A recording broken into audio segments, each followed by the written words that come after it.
إن الحمد لله نحمده ونستعينه ونستغفره ونعوذ بالله من شرور أنفسنا ومن سيئات أعمالنا من يهده الله فلا مضل له ومن يضلله فلا هادي له وأشهد أن لا إله إلا الله وحده لا شريك له وأشهد أن محمدًا عبده ورسوله يا أيها الذين آمنوا اتقوا الله حق تقاته ولا تموتن إلا وأنتم مسلمون يا أيها الناس اتقوا ربكم الذي خلقكم من نفس واحدة وخلق منها زوجها وبث منهما رجالا كثيرا ونساء واتقوا الله الذي تساءلون به والأرحام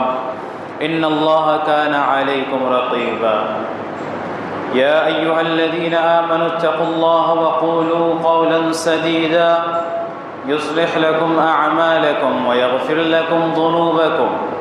ومن يطع الله ورسوله فقد فاز فوزا عظيما أما بعد فإن خير الحديث كتاب الله وخير الهدي هدي محمد صلى الله عليه وسلم وشر الأمور محدثاتها وكل محدثة بدعة وكل بدعة ضلالة وكل ضلالة في النار أعوذ بالله من الشيطان الرجيم بسم الله الرحمن الرحيم سبحانك لا علم لنا إلا ما علمتنا إنك أنت العليم الحكيم رب اشرح لي صدري ويسر لي أمري واحلل عقدة من لساني يفقهوا قولي رب زدني علما۔ تمام قسم کی تعریف، بڑائی،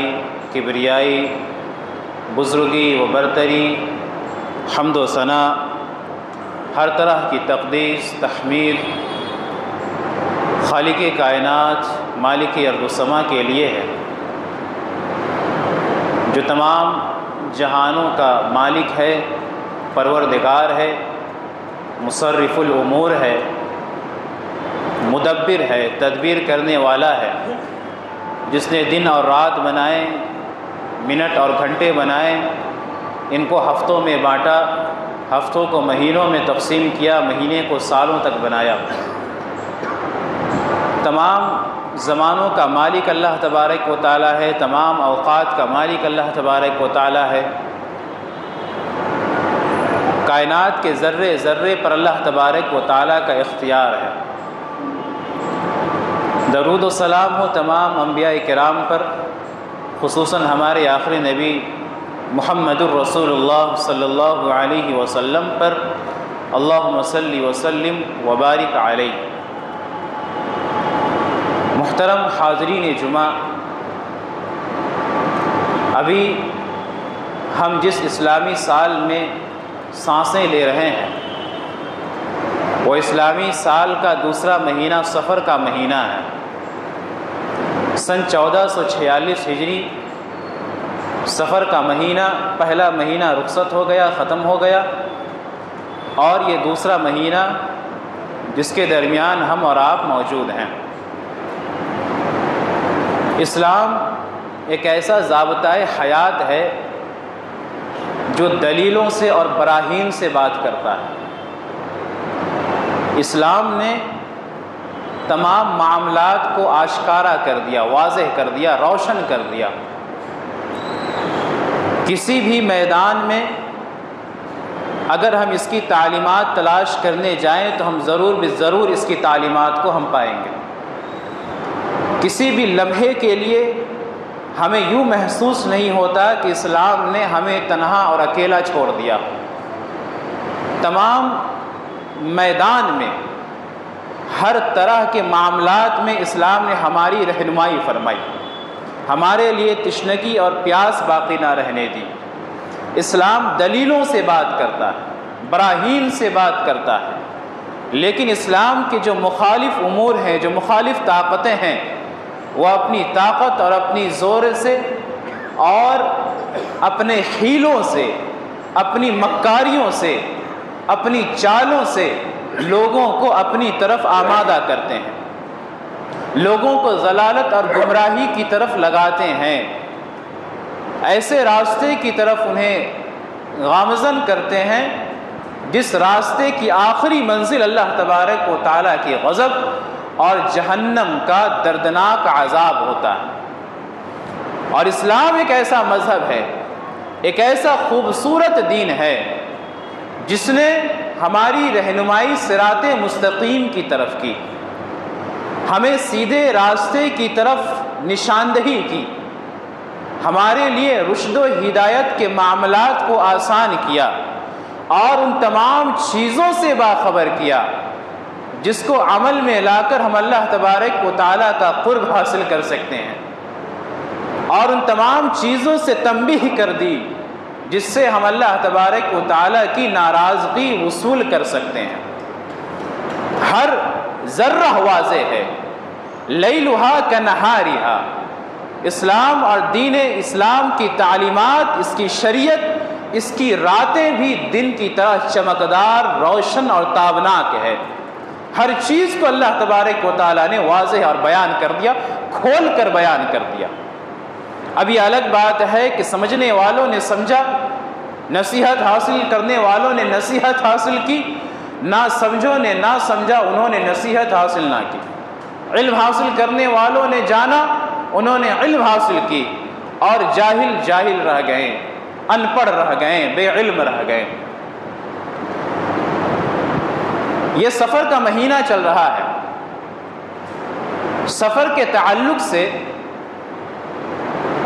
اسلام نے ہمیں کیا تعلیمات دی ہیں، کیونکہ یہ ایک ایسا مہینہ ہے جو اپنے آپ میں بڑا مظلوم مہینہ ہے، بہت مظلوم مہینہ ہے، اس کی کوئی غلطی نہیں ہے۔ دنوں کو پیدا کرنے والا اللہ کی ذات ہے، مہینوں کو بنانے والا اللہ کی ذات ہے، رات اور دن کو ایک ساتھ آگے پیچھے لانے والا اللہ کی ذات ہے، سالوں کو ختم کرنے والا اللہ کی ذات ہے۔ تو نہ جانے لوگوں نے سفر کے مہینے کو منحوس کیوں قرار دے دیا۔ یسألونک عن الأہلة قل ہی مواقیت للناس۔ لوگ آپ سے چاند کے بارے میں سوال کرتے ہیں، یہ چاند کے الٹ پھیر ہونے کی وجہ سے ہی دن راتوں میں تبدیل ہوتی ہے، اور جب ایک دن ختم ہوتا ہے وہ ہفتوں میں اور ہفتے مہینے میں بدلتی ہے۔ تو لوگ آپ سے چاند کے بارے میں سوال کرتے ہیں، تو آپ کہہ دیجئے کہ اللہ تبارک و تعالیٰ نے چاند کو اس لیے پیدا کیا کہ تمہارے اوقات کا اندازہ لگایا جا سکے، تمہیں وقتوں کا پتہ چل سکے، سال مہینے میں، مہینہ سال میں کب گزر رہا ہے اس بات کی علامت ہو سکے۔ اسی وجہ سے اللہ تبارک و تعالیٰ نے چاند کو پیدا کیا، تمہارے گنتی کی جائے کہ تم ان گنتی کے ایام میں حج اور عمرہ کو نکل سکو، عورتیں اپنے ماہواری کے ایام کو گن سکے۔ تو یہ متعدد اور یہ مختلف اسباب ہیں چاند کو پیدا کرنے کے۔ اس میں سفر کے مہینے کا کیا قصور ہے؟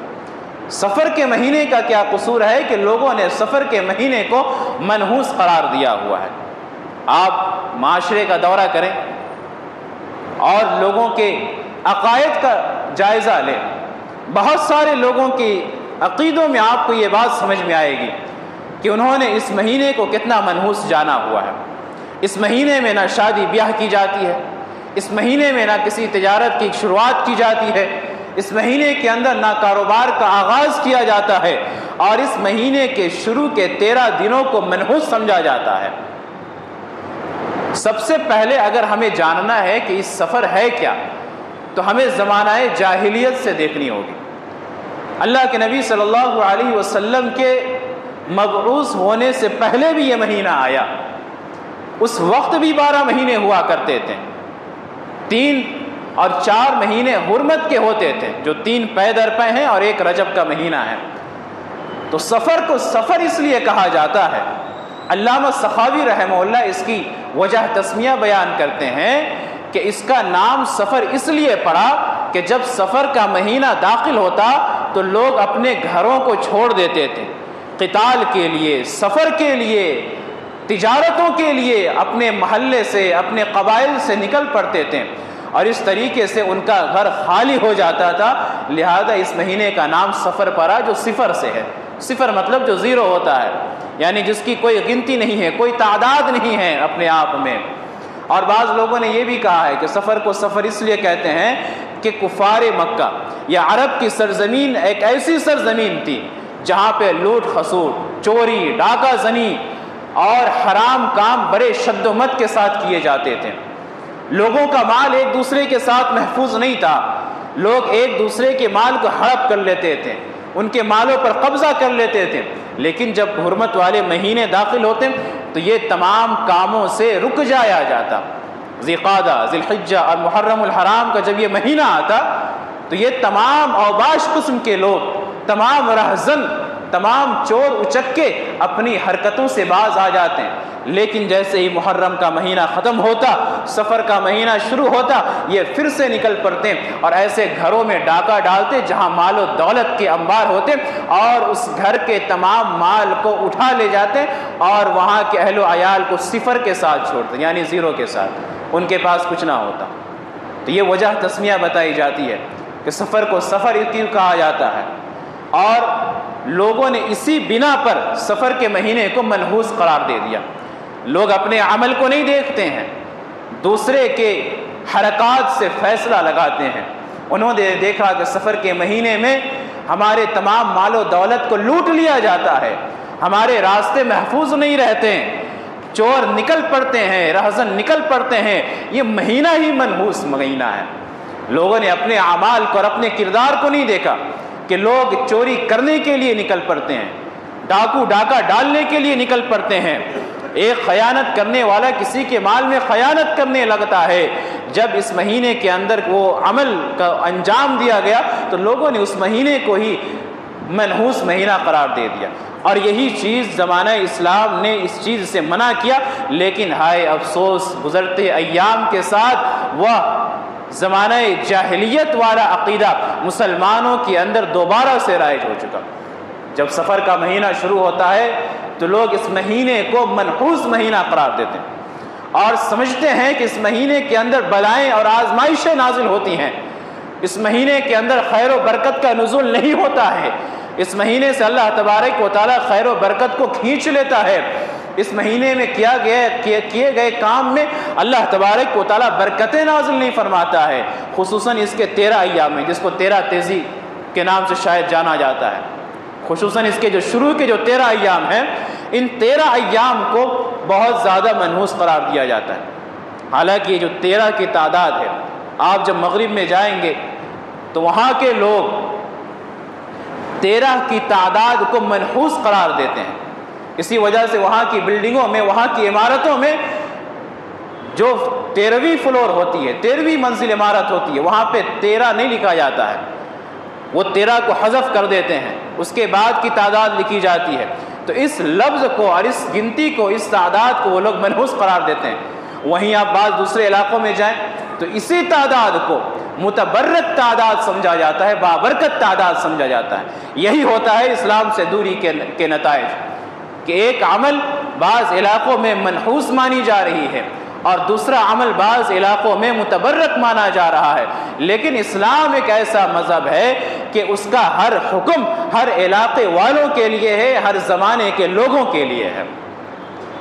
تو یہ سفر کا مہینہ جس کے ساتھ بڑی زیادتی ہوتی ہے، اللہ کے نبی صلی اللہ علیہ وسلم نے ارشاد فرمایا، لا عدوہ ولا طیارہ ولا حامہ ولا سفرہ، سفر کے مہینے کو جو منحوس قرار دیا گیا اس کی نفی کر دی۔ لا عدوہ، کوئی بیماری متعدی نہیں ہوتی، چھوا چھوت نہیں ہوتا ہے کسی بیماری کے اندر، کوئی بیماری متعدی نہیں ہوتی۔ ایسا نہیں کہ کسی بیمار کے قریب جانے سے بیماری پڑ جائے گی، اگر بیماری پڑتی ہے تو یہ اللہ تبارک و تعالیٰ کی رضا سے پڑتی ہے۔ اللہ تبارک و تعالیٰ نے ہمیں احتیاط کرنے کا حکم دیا کہ ہم احتیاط کریں، جیسا کہ مجذوم سے بھاگنے کا حکم دیا، فَفِرُّوا مِنَ الْمَجْذُومِ كَمَا تَفِرُّوا مِنَ الْأَسَدِ، کہ تم مجذوم سے کوڑ زدہ لوگوں سے ویسے ہی بھاگو جیسے تم شیر کو دیکھ کر بھاگتے ہو۔ بیماری پٹتی نہیں ہے، یہ اللہ تبارک و تعالیٰ کی رضا ہوتی ہے کہ اللہ تبارک و تعالیٰ اس بیماری کو معاشرے میں پھیلا دیتا ہے۔ اسی وجہ سے مجذوم سے بھاگنے کا حکم دیا گیا۔ اگر مجذوم سے کوئی نہ بھاگے، کوڑ زدہ سے نہ بھاگے، اور اسے بھی کوڑ ہو جائے تو وہ سمجھے گا کہ اس کے بغل میں جانے کی وجہ سے مجھے بھی یہ بیماری لاحق ہو گئی، تو گویا کہ اس نے یہ عقیدہ رکھا کہ بیماری کے اندر یہ طاقت ہے کہ بیماری دوسرے کو متاثر کر سکتی ہے اللہ تبارک و تعالیٰ کے علاوہ. تو یہ اللہ کے نبی صلی اللہ علیہ وسلم نے اس کی نفی فرما دی. لا عدوا، کوئی بیماری متعدی نہیں ہوتی. ولا طیارہ، اور نہ ہی بدشگونی ہوتی ہے. سفر کے مہینے کو جو بدشگون کہا گیا، اسے جو منحوس کہا گیا، نہ ہی بدشگونی ہے نہ ہی کسی طرح کی منحوسیت ہے. ولا طیارہ، کوئی بدشگونی نہیں ہوتی. اللہ کے نبی صلی اللہ علیہ وسلم نے ارشاد فرمایا، صحیح بخاری کی روایت ہے، اگر بدشگونی ہوتی، اگر کوئی چیز منحوس ہوتا تو وہ 3 چیزیں ہوتی: تمہارا گھر، تمہاری سواریاں، اور تمہاری عورتیں، تمہاری بیویاں. لیکن جب ان 3 چیزوں کے اندر بھی اللہ تبارک و تعالیٰ نے منحوسیت نہیں رکھی ہے تو کسی چیز کے اندر منحوسیت نہیں ہے. یہ ہمارا وہم ہے، یہ ہمارا وسوسہ ہے، یہ شیطان کے حیلے ہیں، اس کی چالیں ہیں کہ اس نے ہمارے سامنے بہت ساری چیزوں کو منحوس بنا کر پیش کیا ہے اور انسان اس سے بھاگتا ہے. اسی میں یہ سفر کا مہینہ ہے. تو اللہ کے نبی صلی اللہ علیہ وسلم نے فرمایا ولا طیارہ، منحوسیت نام کی کوئی چیز نہیں ہے. ولا حامہ، اور الو کے بولنے کی آواز بھی کوئی چیز نہیں ہے. عرب والے کیا کرتے تھے؟ جب الو بولتا تھا یا وہ جب اپنی ایک مخصوص آوازیں نکالتا تو یہ سمجھتے تھے کہ کوئی سخت مصیبت ہمارے اوپر آنے والی ہے، کوئی سخت مصیبت ہمارے اوپر آنے والی ہے، کوئی جنگ ہونے والا ہے، قتال ہونے والی ہے، یا کسی طرح کی کوئی قحط پڑنے والی ہے. تو یہ ان کا عقیدہ تھا. اللہ کے نبی صلی اللہ علیہ وسلم نے اس کی نفی فرما دی. ولا حامہ، کسی طرح کی کوئی الو کے بولنے کی آواز ہمارے معاملات میں اثر انداز نہیں ہوتی. آج الو کے بولنے کی آواز کو ہم نے بھی منحوس قرار دیا ہوا ہے. بعض جگہوں میں جائیے، الو کے بولنے کی آواز کو منحوس سمجھا جاتا ہے کہ الو بول رہا ہے، ظاہر سی بات ہے کچھ ہونے والا ہے، بلی رو رہی ہے، کوئی مرنے والا ہے. اس طرح کے عقائد اور اس طرح کی توہمات اور اس طرح کی بدشگونیاں ہمارے عقیدوں کے اندر پائی جاتی ہیں. کوا اگر ہمارے گھروں کے اوپر آ کر اپنی آوازیں نکالنے لگے تو لوگ کہتے ہیں کہ شاید کچھ بدشگون ہونے والا ہے، یا بعض لوگ کہتے ہیں کہ کوئی مہمان آنے والا ہے. کوے کو کیسے پتا کہ آپ کے گھر میں مہمان آنے والا ہے؟ اور آپ کے گھر میں مہمان آنے والا ہے وہ آپ کو آ کر کیوں بتائے گا؟ تو یہ بد عقیدگی ہمارے دلوں کے اندر پیدا ہو گئی ہے. اس طرح کی باتیں ہم نے مضبوط عقیدے کے ساتھ پکڑا ہوا ہے. جتنا زیادہ عقیدہ ہمارا توحید کے اوپر اور کتاب و سنت کے اوپر نہیں ہوتا، اس سے زیادہ سخت عقیدگی ہم ان تمام توہمات اور وسوسوں کے اندر اور ان تمام نحوستوں کے اندر دکھاتے ہیں. اللہ کے نبی صلی اللہ علیہ وسلم نے منع فرمایا ولا حامہ، الو کے بولنے کی آواز کا کوئی تصور نہیں ہے اسلام کے اندر. ولا طیارہ ولا سفرہ، اور نہ ہی سفر کے مہینے کو منحوس قرار دینے کی کوئی وجہ ہے. تو یہ تمام چیزیں، ان تمام چیزوں کی نفی کر دی اللہ کے نبی صلی اللہ علیہ وسلم نے. تو اسلام کے اندر بدشگونی نام کی کوئی چیز نہیں ہے، کوئی چیز نہیں ہے بدشگونی نام کی. یہ جو بدشگونی ہمارے زندگی کے اندر پیدا ہوتی ہے اس کے چند اسباب ہیں. آپ اگر ان تمام اسباب پر نظر دوڑائیے گا تو آپ کو معلوم چلے گا وہ ہمارے عمل کا نتیجہ ہے. اگر ہم بدشگونی کا صحیح طور پہ جائزہ لیں تو انہیں اس بدشگونی کے اندر ہمیں چند چیزیں دیکھنے کو ملتی ہے. پہلی چیز یہ، آپ کی زندگی کے اندر کوئی بھی عمل ہو رہا ہے، کوئی بھی کام ہو رہا ہے، آپ اٹھتے ہیں، بیٹھتے ہیں، آپ کو تکلیفیں دی جا رہی ہیں، آپ کو ستایا جا رہا ہے، یا آپ کے کام میں راتوں رات کسی طرح کی خرابی پیدا ہو گئی، یہ تمام چیزیں اللہ تبارک و تعالیٰ نے لوح محفوظ میں لکھ رکھا ہے. کسی کے بولنے کی وجہ سے، کسی کو دیکھنے کی وجہ سے، کسی کے راستے پار کرنے کی وجہ سے ہمارے عمل کے اندر کسی طرح کو ہماری زندگی کے اندر کوئی تبدیلی نہیں آتی. یہ تمام چیزیں اللہ تبارک و تعالیٰ نے پہلے ہی لکھ رکھا ہے. ہمیں کوئی نقصان ہو رہا ہے تو اللہ تبارک و تعالیٰ نے اس نقصان کو لکھا ہوا تھا. ہماری زندگی میں کوئی پریشانیاں نازل ہو رہی ہے، اللہ تبارک و تعالیٰ نے اس پریشانی کو پہلے سے لکھ رکھا تھا. کسی کے آنے کی وجہ سے، کسی کو دیکھنے کی وجہ سے ہمارے اوپر اگر پریشانی نازل ہو رہی ہے تو اس کا مطلب یہ نہیں کہ اس نے ہمیں دیکھا تو ہمارے ساتھ یہ معاملہ ہوا، ہم نے اس کو دیکھا تو ہمارا دن خراب گیا. یہ تمام توہمات، یہ تمام بدشگونیاں ہیں جس کی اسلام نے منع کی ہے. اللہ تبارک و تعالی ارشاد فرماتا ہے ما اصاب من مصیبت فی الارض ولا فی انفسکم الا فی کتاب من قبل ان تبرأ، کہ جو مصیبتیں تمہیں پہنچتی ہے یا جو چیز بھی تمہیں پہنچتا ہے، چاہے زمین پر ہو یا تمہارے اپنے تعلق سے ہو، تمہارے نفسوں کے اوپر ہو، یہ تمام چیزیں اللہ تبارک و تعالیٰ نے آسمان اور زمین کی پیدائش سے پہلے ہی لکھ رکھا تھا۔ تو تمام چیزیں لکھی ہوئی ہیں۔ اگر کبھی بدشگونی کا خیال ہمارے ذہن میں آئے تو آپ کو فوراً یہ نقطہ یاد کرنا چاہیے کہ اللہ تبارک و تعالیٰ نے تو یہ چیز پہلے سے لکھ رکھی ہے لوح محفوظ میں، کسی کے آنے جانے سے ہمارے زندگی میں کوئی فرق نہیں پڑتا۔ اسی طریقے سے جو دوسرا سبب ہے، دوسری چیز ہے کہ نحوست یا بدشگونی یہ کسی دوسرے انسان کی وجہ سے ہماری زندگی میں اثر انداز نہیں ہوتے، بلکہ اگر آپ دیکھیں گے تو بدشگونی یا نحوست جو آپ کی زندگی میں آتے ہیں وہ آپ کے اپنے عمل بد کا نتیجہ ہوتا ہے۔ عمل بد کا نتیجہ ہوتا ہے، آپ کے خود کے عمل بد کا نتیجہ ہوتا ہے۔ اور لوگ نام دیتے ہیں غیروں کو، نام لگاتے ہیں غیروں کا، یہاں ہمارے اپنے عمل کی فکر نہیں ہے۔ اگر آپ کہیں جائیں، آپ کو نظر لگ جائے، نظر برحق ہے، اللہ کے نبی صلی اللہ علیہ وسلم نے فرمایا نظر برحق ہے، ہم بھی مانتے ہیں، لیکن لوگ پہلے ہی یہ کہنے لگتے ہیں کہ کسی نے ہمیں نظر لگا دی۔ اپنے عمل کے بارے میں نہیں دیکھا جاتا کہ آپ نے لوگوں کے شر سے بچنے کے لیے کن اذکار کی پابندی کی، لوگوں کے حسد سے بچنے کے لیے آپ نے کن دعاؤں کی پابندی کی، فجر کی نماز کو پڑھا یا نہیں پڑھا، جس کے بارے میں اللہ کے نبی صلی اللہ علیہ وسلم نے فرمایا کہ جس نے جماعت کے ساتھ فجر کی نماز پڑھی وہ اللہ تبارک و تعالیٰ کے امان میں چلا جاتا ہے۔ جس نے دعائے معصورہ کا اہتمام کیا،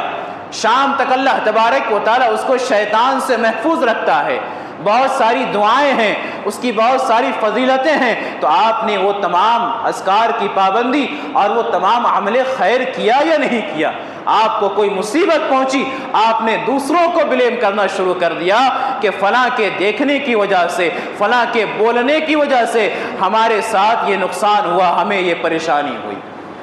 تو یہ جو نحوست ہماری زندگی میں آتی ہے یہ ہمارے اپنے عمل بد کا نتیجہ ہے۔ اللہ تبارک و تعالی نے ارشاد فرمایا ظہر الفساد فی البر والبحر بما کسبت ایدی الناس، کہ جو خشکی اور تری میں جو فساد اور گڑبڑی پیدا ہوتی ہے وہ لوگوں کے اپنے عمل کا نتیجہ ہوتا ہے، لوگوں کے اپنے عمل کا نتیجہ ہوتا ہے۔ اسی طریقے سے اللہ تبارک و تعالی نے ارشاد فرمایا وما اصابکم من مصیبت فبما کسبت ایدیکم، تمہیں جو مصیبتیں پہنچ رہی ہے وہ تمام مصیبتیں تمہارے اپنے کرتوت کا نتیجہ ہے، تمہارے اپنے عملوں کا نتیجہ ہے۔ اپنے عمل کو درست کیجئے، آپ کی زندگی سے منحوسیت ختم ہو جائے گی، آپ کی زندگی سے بے اطمینانی ختم ہو جائے گی، آپ کی زندگی میں سکون ہوگا، آپ کی زندگی میں چین ہوگا، راحت ہوگی۔ اپنے عملوں کو درست کیجئے۔ اللہ تبارک و تعالی نے ارشاد فرمایا قل لن یصیبنا، کہ نبی صلی اللہ علیہ وسلم آپ کہہ دیجئے لن یصیبنا، ہمیں وہ تمام چیزیں نہیں پہنچ سکتی الا ما کتب اللہ لنا، سوائے وہ چیزیں جو اللہ تبارک و تعالی نے ہمارے لیے لکھ رکھا ہے۔ اللہ تبارک و تعالی نے جو ہمارے لیے لکھ رکھا ہے وہ چیزیں ہمیں پہنچ رہی ہے۔ تو نحوست اور بدشگونی نام کی کوئی چیز نہیں ہوتی ہے۔ اسی طریقے سے جو تیسری چیز ہے، کسی شے کو منحوس قرار دینے پر جو اس کا خطرناک نتیجہ دیکھنے کو آتا ہے وہ یہ ہے کہ ہم اللہ تبارک و تعالیٰ کے بارے میں بدظن ہوتے ہیں، اللہ کے بارے میں ہم بدظن ہوتے ہیں، کیونکہ سفر کے مہینے کو اللہ تبارک و تعالیٰ نے پیدا فرمایا، اس مہینے کا مالک اللہ تبارک و تعالیٰ ہے، اور اللہ تبارک و تعالیٰ اپنے بارے میں ارشاد فرماتا ہے یؤذی ابن آدم، کہ ابن آدم مجھے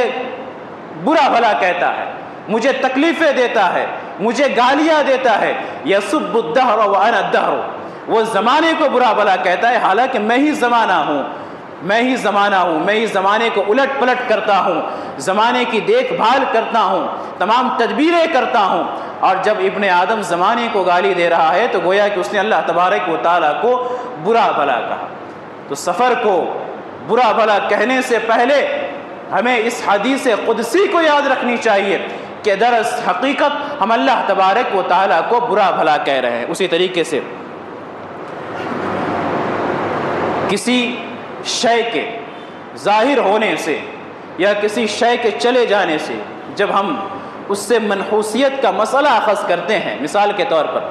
سامنے سے آپ کے سامنے سے اگر بلی گزر جائے، کالی بلی، تو بہت سارے لوگوں کے دلوں میں یہ عقیدہ ہے، لوگ چھوڑیے بہت سارے مسلمانوں کے دلوں میں یہ عقیدہ ہے کہ اب اس راستے سے ہمارا گزرنا ہمارے لیے منحوسیت کا باعث ہے، ہمارے عمل کو خراب کر دے گا، یہ ہمیں کوئی نقصان پہنچا دے گا، تو ایک طریقے سے آپ نے یہ عقیدہ رکھا کہ بلی آپ کے نفع اور نقصان کی مالک ہے، وہ بلی آپ کو نفع اور نقصان پہنچانے والی ہے۔ یا اسی طریقے سے آپ نے دکان کھولی صبح کے وقت، آپ نے دیکھا کہ ایک کسٹمر آیا اور وہ پہلا کسٹمر تھا، اس نے آپ سے ادھاری مانگا یا اس نے آپ سے بارگننگ کیا، تو اب آپ سوچنے لگے کہ یہ پہلا کسٹمر دن کے وقت آیا اور اس نے ادھاری مانگی، اب ہمارا سارا دن جو ہے بیکار جائے گا، ہماری تجارت میں برکت نہیں ہوگی، ہماری تجارت خائب و خاسر جائے گی، برکتیں چھین لی گئیں۔ تو گویا کہ آپ نے اس کسٹمر کے اندر جو پہلا کسٹمر آیا تھا، یا یوں کہیے جس سے اللہ تبارک و تعالیٰ نے آپ کے پاس بھیجا تھا، آپ نے یہ عقیدہ رکھا کہ وہ آپ کے نفع اور نقصان کا مالک ہے۔ تو کسی چیز کو منحوس سمجھنے کا مطلب یہ ہوتا ہے کہ ہم اس سے یہ تصور لے رہے ہیں یا اس کے تعلق سے ہم یہ عقیدہ لے رہے ہیں کہ ہم اس شے کو نفع اور نقصان کا مالک سمجھ رہے ہیں، جانے انجانے میں آپ اس عقیدے کے حامل ہیں۔ اور نفع اور نقصان کے تعلق سے اللہ تبارک و تعالیٰ نے بے شمار ایسی آیتیں بیان فرمائی، بے شمار ایسی آیتیں بیان فرمائی، جس میں یہاں تک کہا گیا کہ اے نبی صلی اللہ علیہ وسلم، آپ جب اپنے نفس کو نفع اور نقصان نہیں پہنچا سکتے ہیں تو یہ دنیا والے دوسروں کو نفع اور نقصان کیا پہنچا سکتے ہیں؟ اللہ تبارک و تعالیٰ نے ارشاد فرمایا قُلْ لَا أَمْلِكُ لِنَفْسِي نَفْعًا وَلَا ضَرًّا إِلَّا مَا شَاءَ اللَّهُ، کہ نبی صلی اللہ علیہ وسلم آپ کہہ دیجئے میں اپنے نفس کے تعلق سے نفع و نقصان کی ملکیت نہیں رکھتا، لا املک لنفسی نفعا ولا ضرا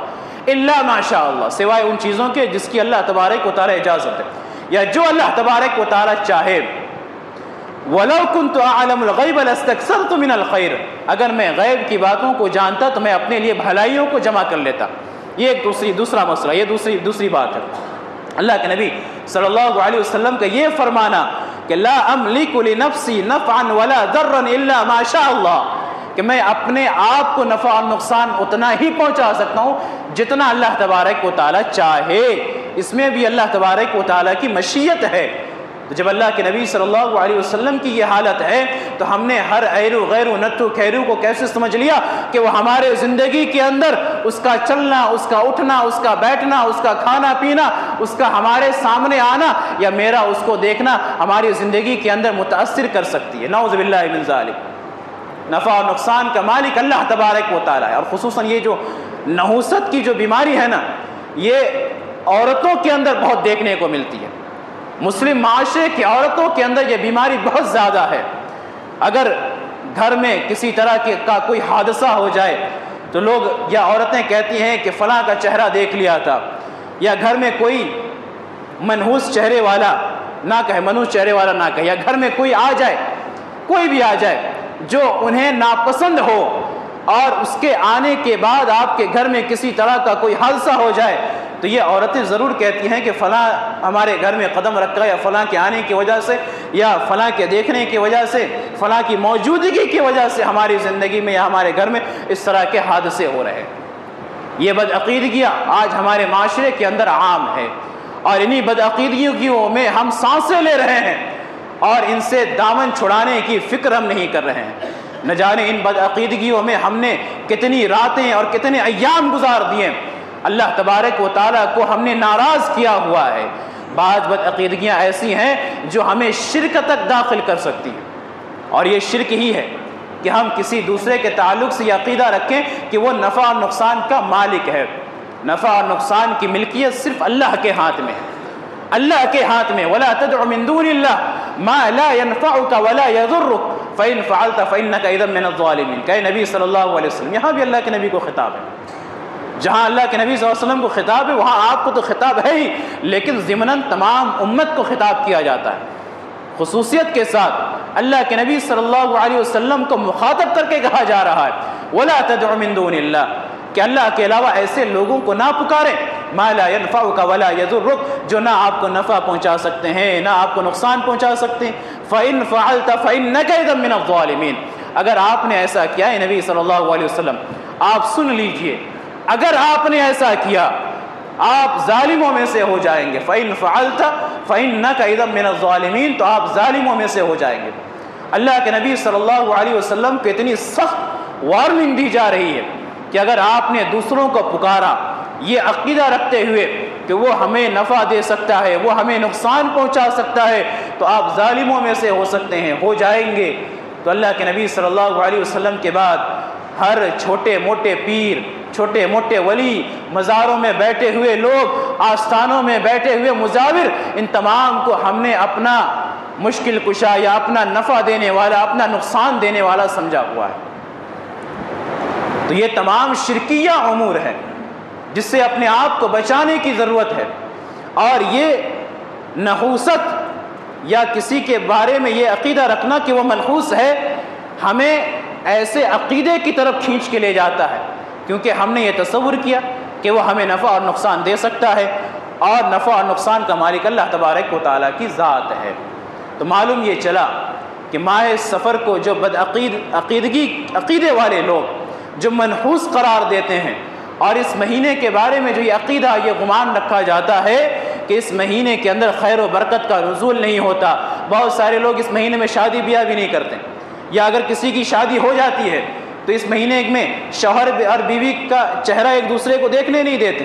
یا کچھ لوگ اگر دیکھنے دیتے ہیں تو شروع کے 13 دنوں میں کم سے کم شوہر اور بیوی کو جدا رکھتے ہیں۔ ان کا یہ عقیدہ ہوتا ہے کہ اگر ان کی شروعات اس منحوس مہینے میں ہوئی، نعوذ باللہ من ذالک، تو ساری زندگی جو ہے منحوسیت میں کٹ جائے گی۔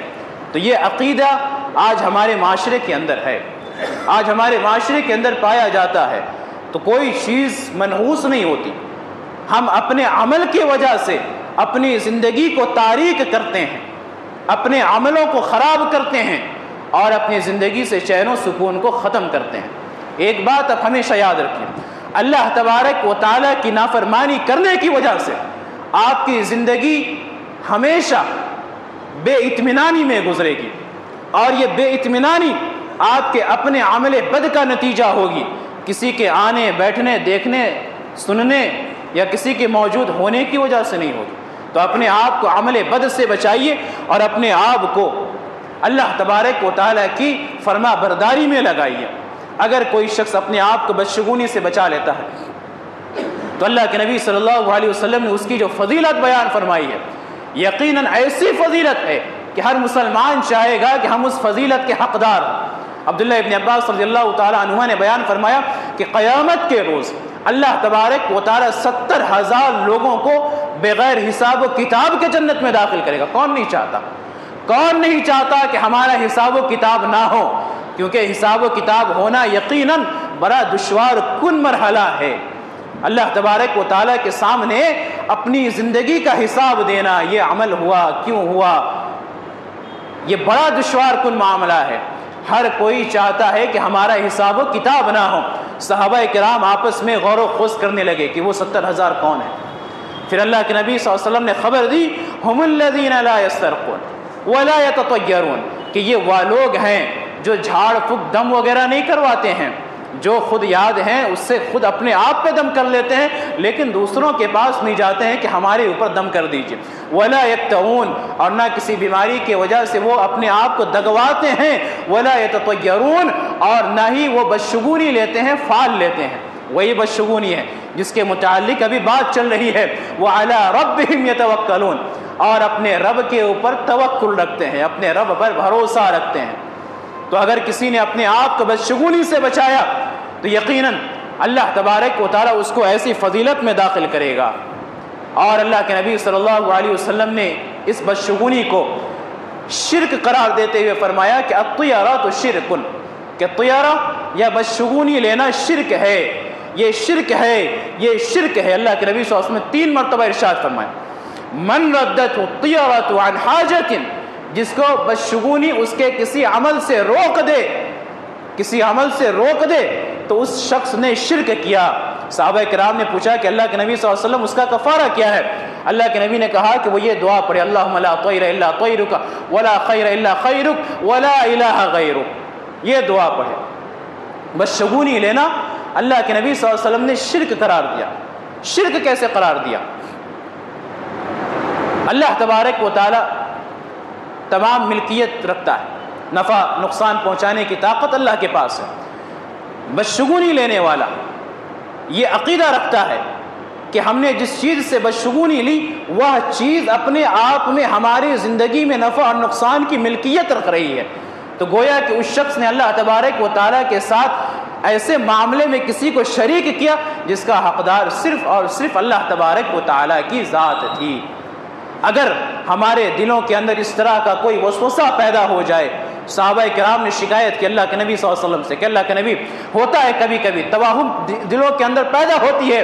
اللہ کے نبی صلی اللہ علیہ وسلم نے ارشاد فرمایا کہ اس توہم کو اللہ تبارک و تعالیٰ کے ذکر سے ختم کرنے کی کوشش کرو، اور اگر کسی چیز کے تعلق سے بدشگونی پیدا ہو تو وہ کام کر گزرو۔ جیسا کہ کفار مکہ کی یہ عادت تھی کہ وہ جب کسی تجارت کے لیے یا کسی سفر کے لیے نکلتے تو راستے میں کوئی پرندہ ہوتا، اس پرندے کو پتھر مارتے، وہ پرندہ اگر اڑ کے دائیں طرف جاتا تو اس سے نیک شگون لیتے کہ میرا تجارت بابرکت ہوگا، اگر وہ پرندہ بائیں طرف جاتا تو اس سے بدشگونی لیتے اور اپنے سفر سے واپس آ جاتے، سفر کا آغاز نہیں کرتے، تجارت کا آغاز نہیں کرتے۔ تو اگر اس طرح کا کوئی معاملہ آپ کے دلوں کے اندر پیدا ہو تو آپ اس معاملے سے ڈرتے ہوئے پیچھے نہ ہٹے، بلکہ اللہ پر بھروسہ کرتے ہوئے اس کام کو کر گزرے۔ اللہ تبارک و تعالیٰ آپ کے عقیدے کی پختگی کے بنا پر ضرور بھی ضرور اپنی مدد کو آپ کے ان احوال میں، ان معاملات میں شامل کرے گا۔ تو یہ بدشگونی کے تعلق سے کچھ باتیں تھیں۔ اللہ کے نبی صلی اللہ علیہ وسلم کی اور بھی کئی ساری حدیثیں ہیں اور اللہ تبارک و تعالیٰ کی آیتیں ہیں جو اس بات کے اوپر دلالت کرتی ہیں کہ کوئی چیز بدشگون نہیں ہوتی یا منحوس نہیں ہوتا۔ جو بدشگونی ہماری زندگی میں ہوتی ہے یا ہمیں لگتا ہے کہ بدشگونی ہو رہی ہے، منحوسیت ہماری زندگی میں آ رہی ہے، ہمارے گھر میں منحوسیت ٹپک رہی ہے، یا کسی کے چہرے کو دیکھ کر لگتا ہے کہ کتنا منحوس چہرہ ہے، تو یہ تمام چیزیں ہماری بدعمالیوں کا نتیجہ ہوتی ہے۔ اگر ہم اپنی زندگی سے بدعمالی کو ختم کر دیں تو یقین جانیے اللہ تبارک و تعالیٰ ان تمام چیزوں کو ختم کر دے گا اور ہمارے زندگی میں چین داخل کرے گا، اطمینان داخل کرے گا۔ اللہ کے نبی صلی اللہ علیہ وسلم نے اپنی حدیثوں سے اس بات کو واضح فرمایا کہ کسی کے پیدا ہونے سے، کسی کے آنے سے، کسی کے جانے سے، کسی کے مرنے سے یا زندہ ہونے سے کوئی نفع اور نقصان نہیں پہنچتا ہے۔ اللہ کے نبی صلی اللہ علیہ وسلم نے صلح حدیبیہ کے موقع پر ایک مرتبہ ارشاد فرمایا اصبح رجل مؤمن بی وکافر، کہ اس رات بارش ہوئی تھی تو اللہ تبارک و تعالیٰ کی طرف سے وحی نازل ہوئی کہ بہت سارے میرے بندوں نے آج ایمان کی حالت میں صبح کیا، بہت سارے میرے بندوں نے آج کفر کی حالت میں صبح کیا۔ صحابہ کرام نے پوچھا کہ اللہ کے نبی صلی اللہ علیہ وسلم یہ کون بندے ہیں؟ اللہ کے نبی صلی اللہ علیہ وسلم نے ارشاد فرمایا من قال مطرنا بفضل اللہ